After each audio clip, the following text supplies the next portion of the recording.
എന്നോട് ദുബൈയിലുള്ള ഒരാൾ പറഞ്ഞ് നമ്മളിവിടെ ദുബൈയിൽ പുതിയൊരു ഷോപ്പ് തുടങ്ങിയിട്ടുണ്ട് ബർഗറിൻ്റെ. നല്ല ടേസ്റ്റാണ്, ചെറിയ പൈസയേ ഉള്ളൂ. നമ്മളിൽ പോയിട്ട് കഴിച്ച് ഇഷ്ടംപോലെ ആൾക്കാർ പോയിട്ട് കഴിച്ച് എല്ലാവർക്കും ഒരുപോലെ ഇഷ്ടപ്പെട്ട ഒരു ബർഗർ എന്ന് പറഞ്ഞു.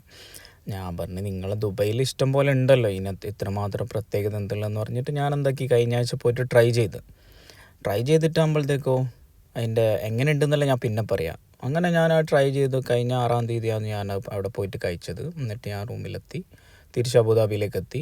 ഒരു 2-3 ദിവസമായി ഇങ്ങനെ ഇതിൻ്റെ വീഡിയോ ഇങ്ങനെ വൈറലായിട്ട് ഇങ്ങനെ പോയിക്കൊണ്ടിരിക്കുന്നു. എല്ലാ പേജിലും നോക്കിയാലും ഇവർ ഈ ബർഗർ തന്നെ കാണിക്കുന്നുള്ളത്. അപ്പം ഞാൻ അവിടുന്ന് ട്രൈ ചെയ്തത് ബീഫ് ക്ലാസിക് ബർഗറും പിന്നെ അവരുടെ ഫ്രൈസ് ആൻഡ് ചിക്കൻ എന്നുള്ള ഒരു ഫ്രഞ്ച് ഫ്രൈസ് ഇങ്ങനെ ചിക്കനിൽ മിക്സ് ആക്കിയിട്ടുള്ള ക്രിസ്പി ചിക്കനിൽ മിക്സ് ആക്കിയിട്ടുള്ളതും പിന്നെ ഒരു ലെമണേഡ്, 2 ലെമണേഡും. ഇവരെ ബർഗറിനെ കുറിച്ചിട്ട് പറയാനുള്ളത് വെറുതെ ഇതെല്ലാം വൈറലാണ്. അടിപൊളിയാണ്. സോഫ്റ്റ് ബണ്ണിൽ നല്ല ജ്യൂസി ആയിട്ടുള്ള ബർഗർ. പോയിട്ട് മസ്റ്റായിട്ട് ട്രൈ ചെയ്യണം കേട്ടോ, അടിപൊളിയാണ്. ഞാൻ ട്രൈ ചെയ്തത് അവർ